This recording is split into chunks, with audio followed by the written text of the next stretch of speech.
Bertemu kembali dalam pembelajaran akuntansi perbankan. Sekarang kita akan membicarakan topik surat berharga yang diterbitkan. Adapun sub dari materi ini terdiri dari pertama akuntansi obligasi, kedua penerbitan obligasi yang dijual dengan harga di atas nilai nominal. Materi ini akan disampaikan oleh Laila Hasanah.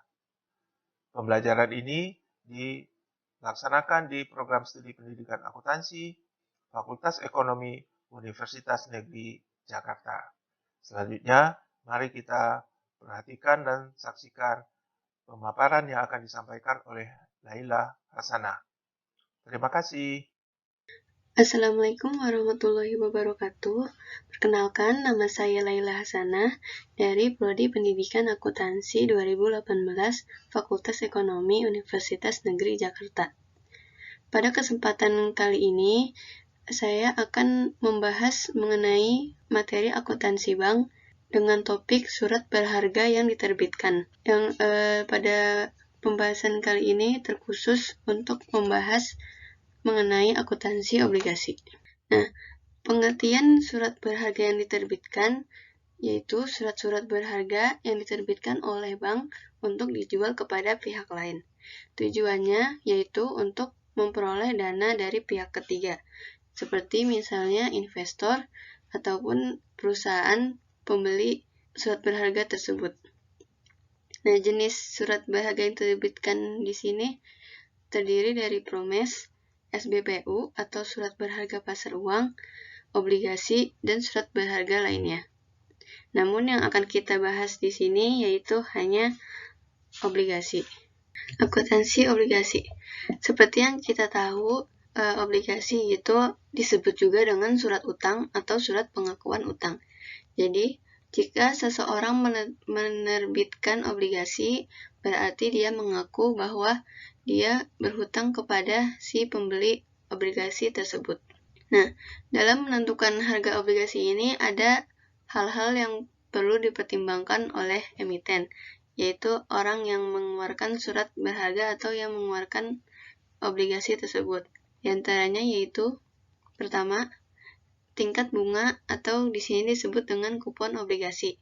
Yang kedua yaitu jangka waktu dan jatuh tempo obligasi. Dan yang ketiga, keuntungan yang diharapkan oleh investor atau bond yield atau bisa disebut juga dengan tingkat diskonto. Harga obligasi di sini yaitu disebut juga dengan harga jual obligasi tersebut yang berasal dari penjumlahan nilai sekarang dari aliran kas, biaya bunga, lalu ditambah dengan nilai sekarang dari nilai pokok obligasi saat jatuh tempo. Biaya bunga obligasi dibayar setiap periode atau setiap per bulannya, dan nilai pokok obligasi dilunasi setiap akhir periode, yaitu pada saat jatuh tempo. Nah, pada akuntansi obligasi ini yang akan kita bahas yaitu mengenai transaksi obligasi jika penerbitan obligasi yang dijual dengan harga jual lebih besar dari nilai nominal. Penjualan obligasi dengan harga lebih besar daripada nilai nominal ini akan menghasilkan yang disebut namanya agio obligasi. Agio obligasi adalah selisih antara harga jual dengan nilai nominal obligasi di mana harga jual lebih besar daripada nilai nominal. Maka itu disebut agio obligasi. Nah, di sini kita masuk pada contoh transaksi atau ilustrasi soalnya, yaitu pada tanggal 1 Oktober 2006, Bank Bima menerbitkan obligasi nominal sebesar 100 juta dengan jangka waktu 5 tahun dengan bunga atau kupon 15% per tahun. Obligasi tersebut dijual kepada PT Telkom dengan tingkat diskonto sebesar 12%. Selanjutnya, kita akan masuk ke perhitungan untuk mencari harga obligasi. Nah, di sini kita bisa lihat rumus untuk mencari harga obligasi yaitu P. P itu adalah harga atau nilai sekarang dari obligasi, lalu sama dengan sigma CI yaitu bunga obligasi setiap tahunnya per 1 ditambah R R ini di sini yaitu tingkat diskonto atau bond yield. Pangkat N. N itu yaitu jangka waktu obligasi. Ditambah dengan PP yaitu nilai pokok obligasi dibagi dengan 1 tambah R pangkat N. Nah, di sini kita bisa lihat perhitungan untuk mencari, pertama yaitu untuk mencari bunga obligasi. Ya, untuk mencari bunga obligasi, pertama kita mencari terlebih dahulu total bunga obligasi selama 5 tahun, yaitu dengan menggunakan rumus CI. Nah, di sini kita lihat cara perhitungannya yaitu pertama kita cari dulu bunga per tahunnya, yaitu dengan persentase bunga sebelumnya yaitu 15%, yaitu kita kalikan persentase bunganya yang ada di ilustrasi sebelumnya yaitu 15% dikali dengan nilai nominal obligasi yaitu 100 juta, maka didapat 15 juta. Nah, di sini kita bagi dengan 1 ditambah tingkat diskontonya yaitu sebesar 12%. Di sini kita jadikan desimal, jadi 0,12.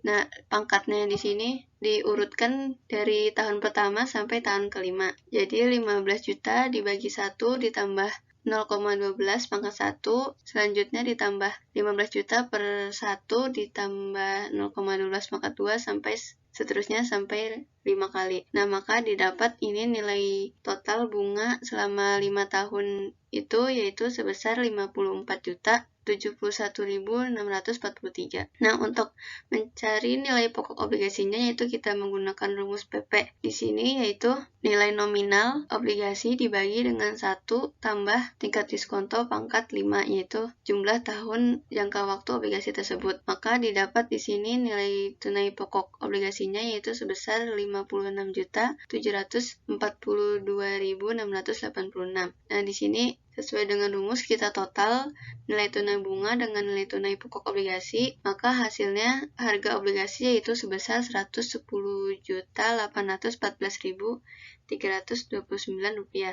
Maka dapat kita ketahui jumlah harga obligasi ini lebih besar daripada nilai nominalnya yaitu 100 juta. Dan kelebihannya ini maka dicatat sebagai agio obligasi. Nah, di sini kita langsung saja mencatat jurnalnya yaitu jurnal saat penjualan obligasi 1 Oktober tahun 2006. Jurnalnya yaitu kas atau giro Telkom di debit sebesar 110.814.329 dan agio obligasi di kredit sebesar 10.814.329 yaitu selisihnya. Dan di sini obligasi yang diterbitkan di kredit sebesar 100 juta yaitu nilai nominal obligasinya. Selanjutnya adalah melakukan pembebanan pada amortisasi agio dan pembebanan bunga obligasi. Nah, pembebanan amortisasi agio dan bunga obligasi ini dilakukan setiap periode atau setiap bulannya. Nah, di sini kita mulai dengan pembebanan amortisasi agio yaitu pada 31 Oktober 2006. Jurnalnya di sini agio obligasi di debit sebesar 180.239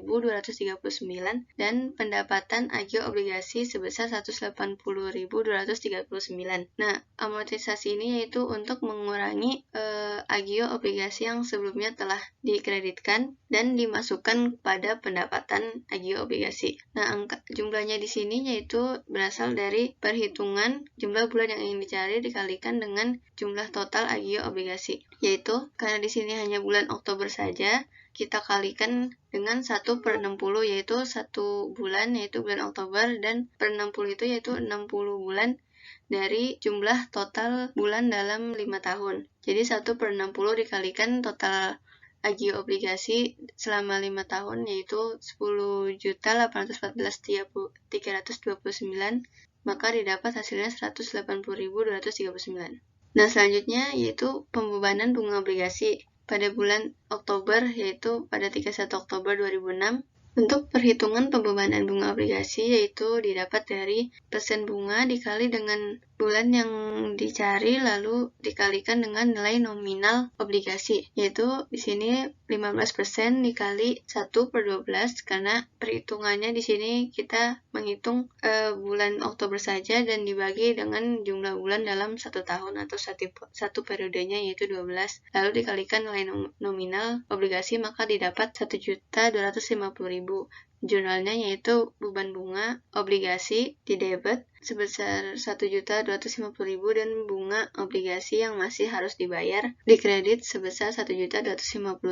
Nah, mengapa bunga obligasi di sini yang masih harus dibayar? Karena di sini baru pembebanannya saja, baru perhitungannya saja, akan tetapi untuk pengakuan bebannya itu dilakukan setiap awal periode selanjutnya. Jadi, pada awal periode akan diakumulasi total beban bunga obligasi selama satu periode atau 1 tahun, atau pada tahun pertama atau tahun sebelumnya, dan seterusnya.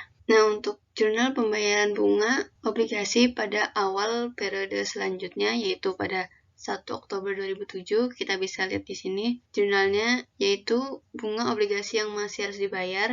Yang dari jurnal sebelumnya ini kita balik, jadi bunga obligasi yang masih harus dibayar di debit dan giro atau kas di kredit sebesar 15 juta.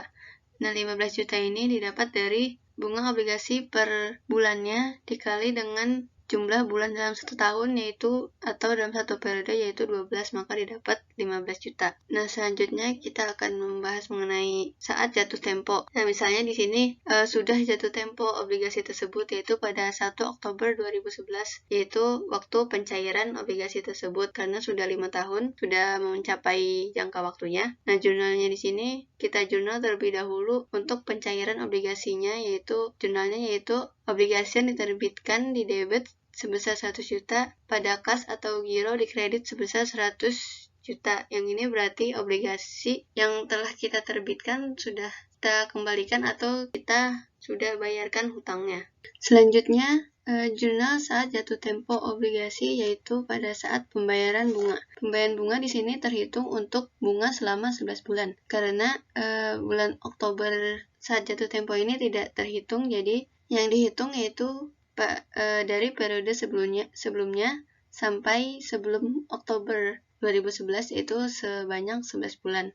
Nah, perhitungannya di sini bisa dilakukan dengan 2 cara. Yang pertama yaitu dari nilai bunga per bulannya dikalikan dengan 11 bulan secara mudahnya, atau bisa dengan persen bunga dikalikan 11 per 12 bulan dikali dengan nilai nominal obligasi.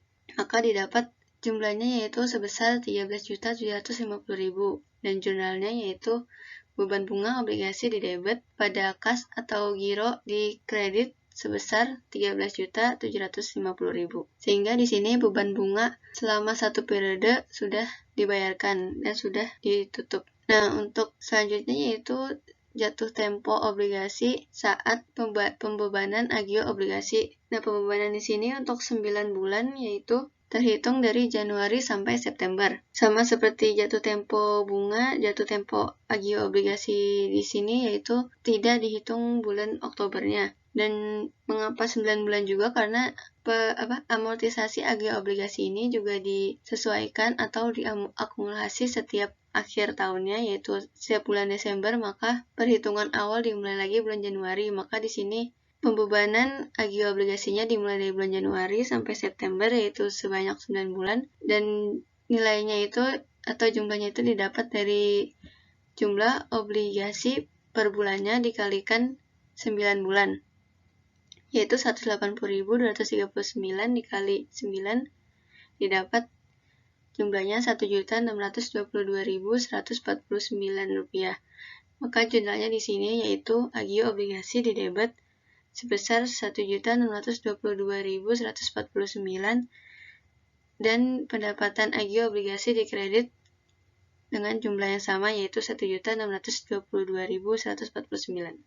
Ya, sekian pembahasan kali ini mengenai materi surat berharga yang diterbitkan, yaitu surat berharga obligasi pada saat obligasi dijual dengan harga lebih besar dari nilai nominal.